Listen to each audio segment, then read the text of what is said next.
Hey guys. Um, so I've been making videos on my channel for a couple of years now, and they've all been pertinent to mental health. I mean, that's really all I've ever rambled on about. Um, so let's talk. Um, Back in February, my mom took her own life. Now, if that sort of conversation makes you uncomfortable, a little bit of ugly crying, makes you squirm. I get it. Just, click out, whatever. But if you're sticking around, buckle up. So, a little background on my mom. Uh, she was super funny. I'm not just saying that because I'm her kid. She was really funny. She was really cute. She was a little itty bitty thing. Um, she was really loving and affectionate. Any sort of affection that I have in my body, any affectionate bone I have, I get from her. Um, Always with the I love you and the fucking hugs and kisses and whatever. I'm all about it. Um, I get that from her. And yeah, so she was just sweet, sweet and outgoing. That being said, she also was a person with demons.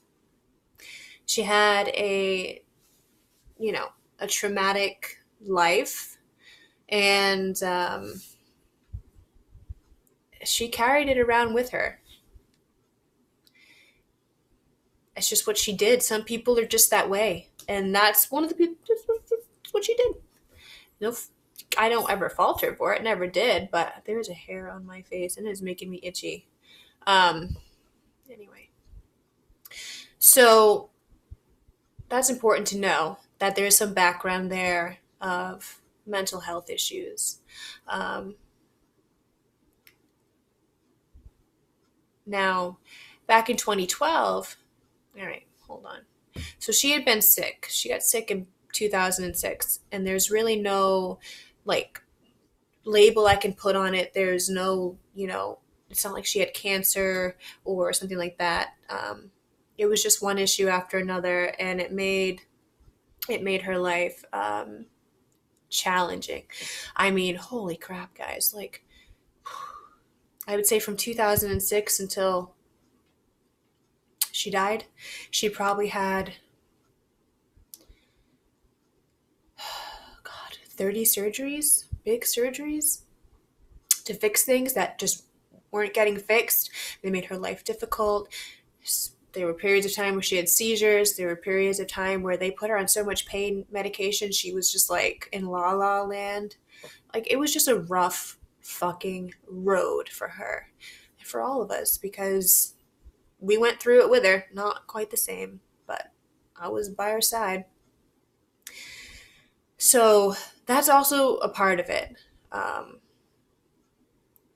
that's a big part of it. She felt like she had lost a lot of control in her life. She couldn't drive. She couldn't work because she was a liability. They wouldn't let her do these things. They wouldn't clear her medically to go back to work where she was working, and all of these things just, they played a part um, over the years. And then it was peaks and valleys for her. A lot of the time, my mom was someone who made you laugh, who made you happy, who made you feel comfortable, and all those good things. But some of the time, she was someone who, whew, she could, if you were in a great mood, she could bring you right down to the bottom. Me, because I'm her daughter and I love her and care about her, and I don't ever want to see her in pain. So for me, it could be an exhausting task to have a conversation with her sometimes, only because she needed someone to talk to. Now, it's important to understand, and I know not everyone is lucky enough to have this, and maybe some people say it and it's not actually true, but my mom was my best friend, best bud, my whole life. I was attached to that woman's friggin' hip, sometimes literally. Well, maybe not literally, but well, yeah, no, yep. I loved her to the absolute fucking moon. She was just, I don't know if it's because she was a single mom and she was raising us and we spent like, and she had us so young that we were pretty close in age and, well, you know what I mean. But we were kind of close, and so she was a lot of fun when we were kids. Like, sometimes you go and you see kids playing and their mom's like this lame ass sitting on the sidelines. Like, no, we were playing fucking kickball. My mom was playing kickball. If we were trick or treating, my fucking mom was trick or treating. Like if we were playing in the fucking amusement park, water slides, all that, so was she. Jungle gym, that bitch was there. She was a lot of fun. So my best bud, and even growing up, her and I, of course, when you're a teenager, like I gave her some shit sometimes, and boy, she gave me some shit sometimes, but that's all normal stuff. End of the day, my best friend. So I forget where I was fucking going with that, but yeah, we talked all the time. I mean, and she would vent to me. That's where I was going. She would vent to me about all the shit going on, and I'll 100% honesty. Yeah, sometimes I would get up, like hang up the phone and I'd be like, dude, I just can't. I can't because I can't. It's just my nature to worry, to protect. I have a ridiculous amount of compassion, especially if it's someone that is close to me and I love. It's kind of a fault of mine. So I felt everything, and I felt a lot of sadness for her. If she had sadness, well, so did I now. You know, that's the way it was, and so yeah, it was exhausting. But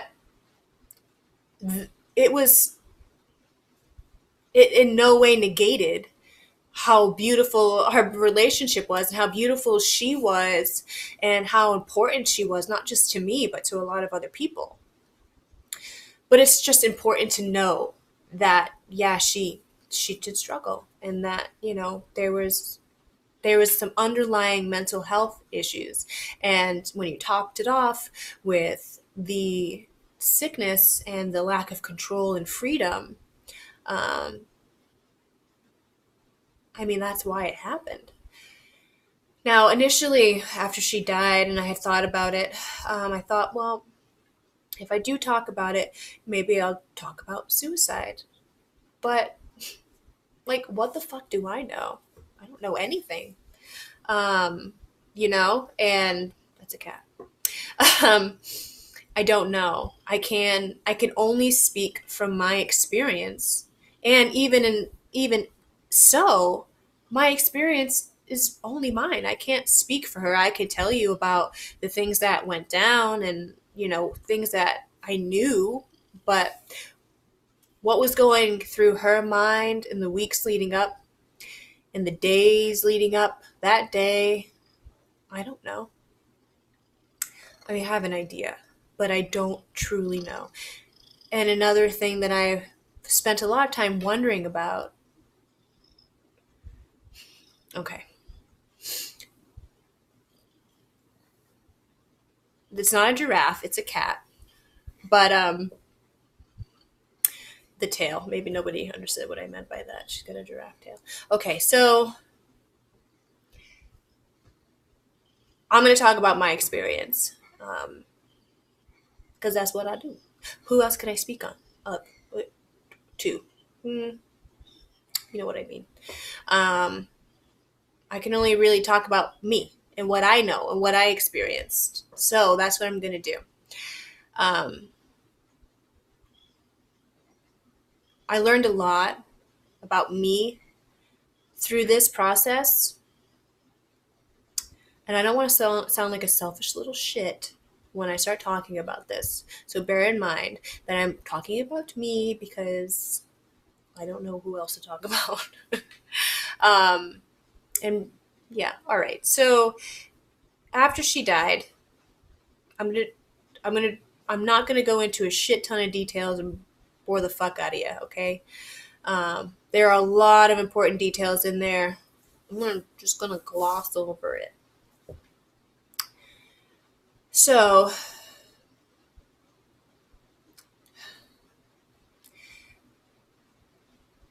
the day she died, well, actually, the day I found out she died. So many fucking. She was in Arizona the last 10 months of her life. It was like a soap opera, you guys. It's a long story. I was not fucking happy that she was out there away from me. But it's, as she said, I'm a grown ass woman, so I need to calm the fuck down. But I just didn't like being away from her. Like, that wasn't a thing. We lived near each other my whole fucking life. I could drive down the street and see her, get dinner, get lunch, get her fucking nails done. I didn't want that gone. But she had to do what she had to do. So she was out there trying, in hindsight, now I know, to get her shit together, trying to find happiness and peace, okay? Because here, not that you know any of the situation, but she couldn't find it. So that's what she was doing. I'm like, this fucking cat, can you please? This is an important subject. So, all right, I'm sorry. I'm gonna get back on track because this is like the most fucking important subject of my entire life so far.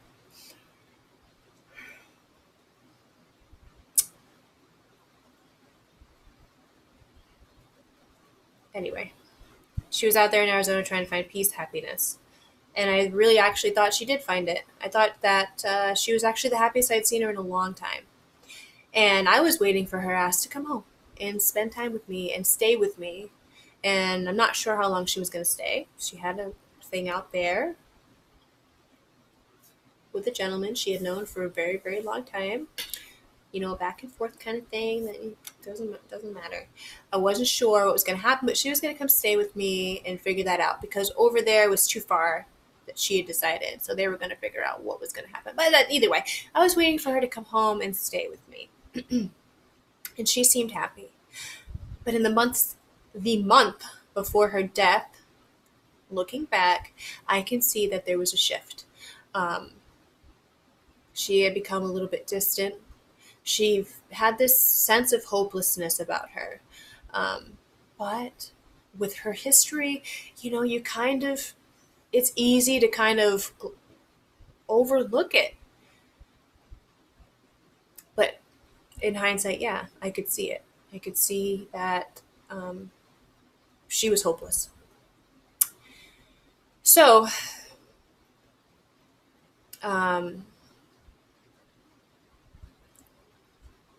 anyway,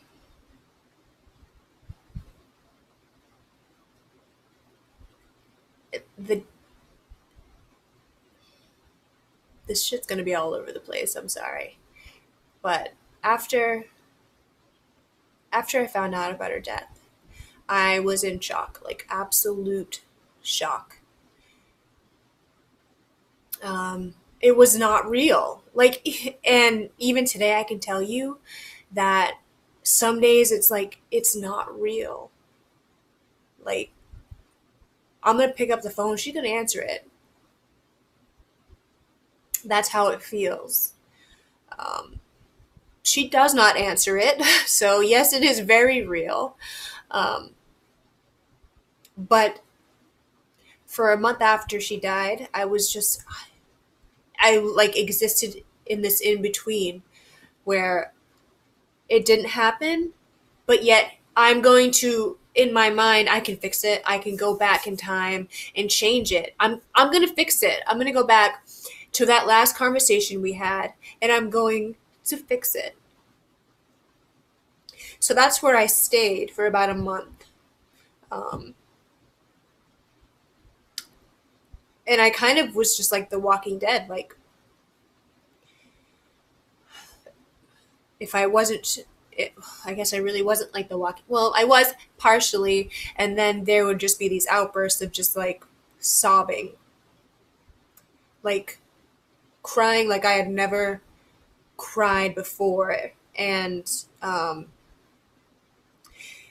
it was a pain, and it still is, but it was a pain that like you I couldn't sit with. Like, I would scream just to get it out of me, but nothing helped. Like, nothing eased that pain. And it's just something you have to go through, um, I guess. But the first month was like that. And, I called her a lot, and you know, I tried to do my normal stuff, thinking like, oh, it's, I'll just keep doing this and it'd be like it never happened. Yeah, well, that shit doesn't work. So, um, she's driving me nuts.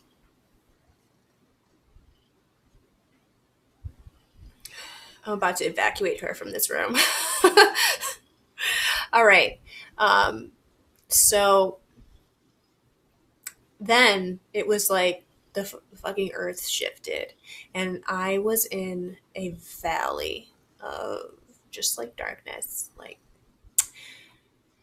wherever my mom was, but I fucking wanted to go to. That's where I wanted to be, because one, I missed her. Two, I was riddled with guilt. Like, it felt like the last conversation I had with her wasn't good. And like all our conversations, even if they weren't good, it would be like, all right, I love you. I'll talk to you later. Nope. It was just bad. It was just not good. And it felt like, looking back, like, have you ever seen like a movie or something where someone's hanging on a cliff and they're like holding on for dear life, and there's just someone who's standing there who could easily help them up, but they just watch? That's what it felt like. It felt like that last conversation, especially, that she was just screaming for my help. Like, just say something to get me out of this place. Like, do something. Remind me that there's something to live for. Like, I don't know. And I did nothing. Yes, I tried to reassure her. She's she used a lot of like verbiage and language that implied she was a burden, and that one thing she said to me that really stuck out. Like I said, she had gone to Arizona and trying to find happiness. And she said, I came here and I'm not happy. And I said, well, you got a lot going on. And she said, no, it's me. I'm not happy because it's me. And I was like, no, like, trying to reassure her, like, I didn't know what to say. And I was like, Ma, you're not listening. And she like snapped at me, and she was like, no, you're not listening. I'm the problem. And I'm like, the problem with what? And like, she just put her head down, and because this was via FaceTime, she put her head down and, just kind of changed the subject to a different part, not that part, but something, you know, that was just not good, equally not as good. And, we got to one point in our conversation, and I looked at her and I said, do you think it'll ever be enough? Like, do you think we'll ever be happy? Or do you think we'll be sad forever? Now, me saying that was just my whole, you guys, my family, my life is just kind of a mess. And I personally am tired. I'm tired. And I just want the people I love and care about to feel peace and happiness. And that's what I wanted for her. And so that's what I meant when I said it. Now, a couple of days later, she took her own life. Um, and so after that month of my Walking Dead, you know, kind of like surreal living experience, I felt an extreme amount of guilt. And that's why. Because I felt like I just watched someone drown and did nothing. And I felt like, why didn't I do this? Why didn't I do that? Blah, blah, blah, blah, blah. All of these irrational things.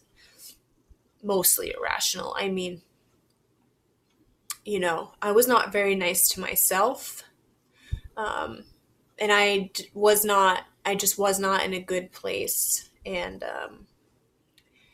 it was pretty dark there for a few months. And I learned, I understood. Because I've never really been the type of person that sits and, lingers in valleys, peaks and valleys. You know what I mean by a valley, right? Like you're in a low point. I've just never really been the type to do that. So this was really strange for me. And I began to understand what it's like to be there and how exhausting it is to be there just for the few months that I was. And I began to understand how it all works. And that was eye-opening. It was eye-opening. And, with my guilt, part of that was that I had to open my eyes to my mom's pain and my mom's suffering, whereas I didn't realize it and I never meant to, but there would be times where I would just kind of close my eyes to it and pretend it wasn't happening to protect myself. And I don't know if that's good or bad. I don't know. But that's what I did. And I felt guilt, a lot of it, about that. And I had to face it. That was really hard. I had to face it. And I did not fucking want to. Because you've got to be really sad. You've got to be really, really defeated to do that to yourself. And you don't ever want to think about someone you love that way. You don't ever want to think about them suffering like that. But I had to. It was necessary to learn from it, I guess. And I did. And I can tell you that one day, not too long ago, I woke up and for the first time I felt peace. I didn't have that heavy guilt feeling in my chest. I thought of my mom, and for the first time I didn't sink into myself. And I can't describe what it feels like to go through life, everyday things, and be reminded of someone in this sort of situation, someone who's gone, or in my case, like all of the trauma that kind of comes with that. What it's like to be triggered by like a memory. And let me tell you, they're everywhere. Everywhere. I mean, she's my mom. 30 years together. Just so, there was nothing we didn't talk about. There isn't much in this world that doesn't remind me of her, I guess is my point. And so it was hard,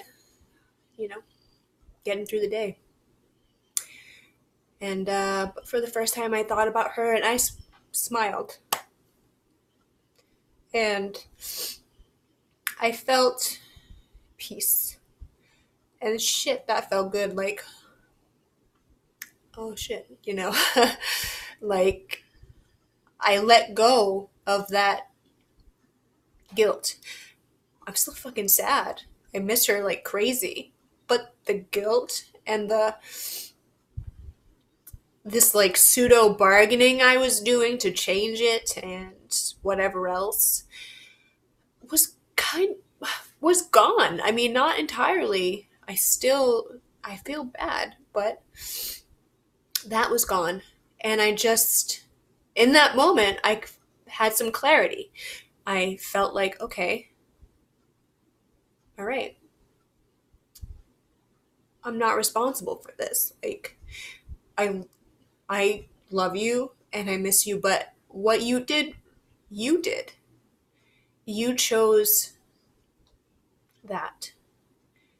And I tried my very best to be supportive. I'm only human. I'm not perfect. And I tried my best to love you and to heal you, but it wasn't my job to save you. Only you can save you. And you chose to save yourself in a way that I don't understand. But it was her choice, not mine. And that clarity, to be dramatic, was life saving. Because I don't know what would have happened had I continued to stay and dwell like I was. Um, and so I had a conversation with her that day. Well, maybe with her, I'm not sure. Maybe she can hear me, maybe not. I don't know. I don't pretend to know what happens when you die. But I had a conversation, and I had the one I wanted to have with her. If I could go back in time. And then I had one I never wanted to have, where I asked her to forgive me for whatever, whatever what I just explained. And then I asked for forgiveness to move on. And that, I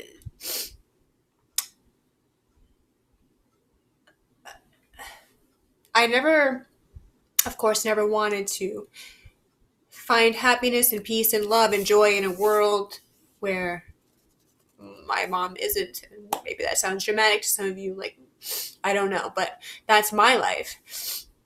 Because, I don't know, she was very important to me. But I have no choice. Well, I do have a choice. But the other one really sucks. So this one's a little better.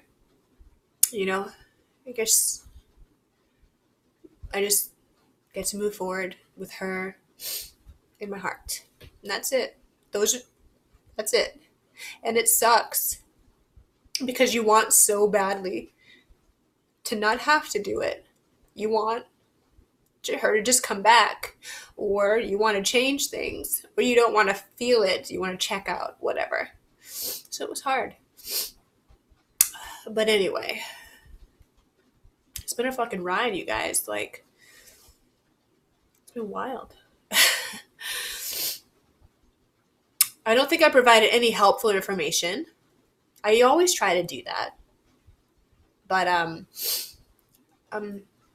this is just my experience, and maybe that resonates with someone else. I wouldn't wish um, guilt on my worst enemy. I wouldn't wish any of this on yeah, you get what I'm saying.